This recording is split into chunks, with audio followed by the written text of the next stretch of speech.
Two powerhouse internet providers. One key decision: Xfinity or Optimum. Which one really delivers? On the left, Xfinity, widely available, high-speed internet. And on the right, Optimum, fiber-fast, contract-free internet. Let's skip the buzzwords and get to the real stuff. Each category scores points, and by the end, you'll know exactly which provider stands out in 2025. The result might just surprise you. All right, before we start comparing, here's a quick mind map of what we're tackling. Price and plans, speed and technology, availability, contracts and flexibility, customer satisfaction, installation and fees, and, oh yeah, data caps and overage fees. This is going to be good. Okay, first up, price and plans. Let's start with Xfinity. So look, Xfinity's entry level is like $40 a month, and they've got a ton of speed options, even up to 10 gig in some areas. And honestly, their promo rates are pretty solid until that first year ends. But yeah, heads up, lowest tier plans have data caps and prices tend to jump after that promo period. Now, for Optimum, it's also starting at $40 a month, but if you just need super basic speeds, they'll go as low as $14.99. You never have to sign a contract, which, come on, huge win if you hate paperwork. But here's the catch. Prices can bump up anywhere from $10 to $30 after 12 months. And, there's this weird network enhancement fee you'll want to check before signing. So in the price department, I mean, both start out great, but those little gotchas, honestly, this one's a tie. All right, now let's talk about speed and technology, and I'm actually pretty hyped about this part.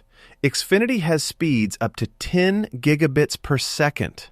That's insane, right? But here's where it gets meh. Most folks aren't getting those speeds. Plus, their cable plans don't give you those crazy upload rates. High speeds usually cost extra, too. For Optimum, it's all about the fiber.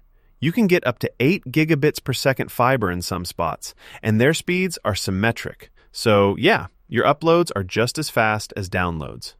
Oh, and here's something wild. No data caps on any plan. Downside, their fiber isn't available everywhere, and some of the cable options still lag a little behind speed-wise. But if you can get fiber, Optimum totally has the edge here. Switching gears to availability, this category is, well, real talk, it totally depends on where you live. Xfinity is everywhere, like 40-plus states, 8 million free Wi-Fi hotspots, so you'll almost always find them nearby. Though rural folks, they aren't super covered. Optimum is booming in the Northeast, and yeah, their fiber is slowly spreading, but right now it's not even to 10% of their footprint. So, if you're not in their hotspot zones, not much luck. Point for Xfinity here. They've just got way more reach. Quick break. Did you know Optimum's fastest fiber plan, 8 gigabits per second, could literally download a full HD movie in less than 2 seconds? Like, imagine hitting play and boom, movie's ready instantly. That's just wild. Next up, contracts and flexibility. Let me warn you, Xfinity, their best rates nearly always mean signing up for 1 to 2 years.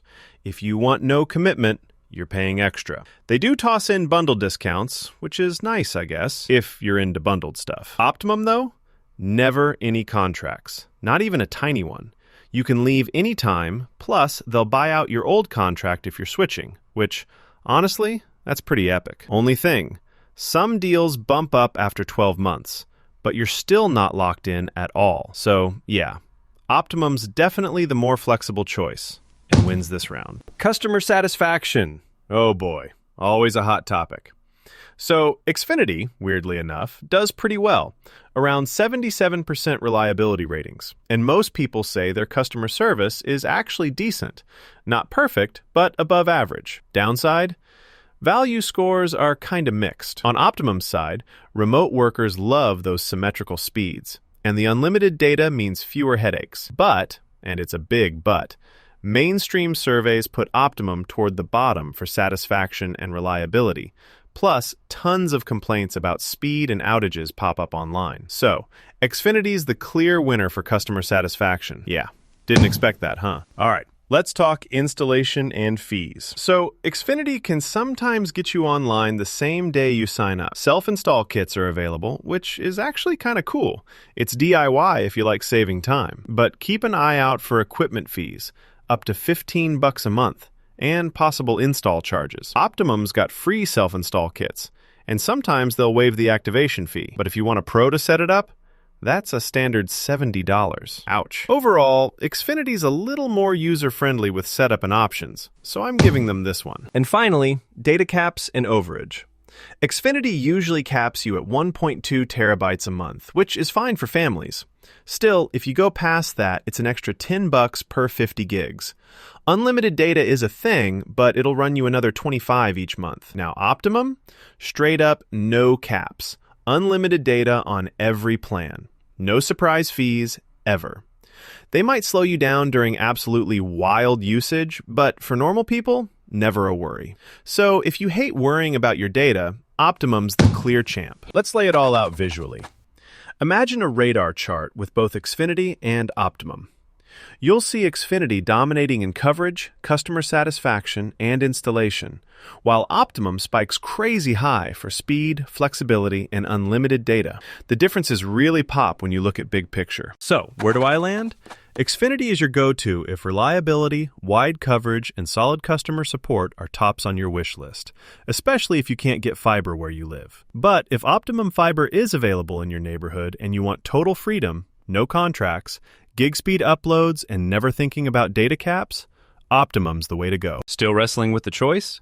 Use those provider search tools to see what speeds and deals actually show up for your address. And hey, subscribe for more updated ISP comparisons. I've got you covered for 2020.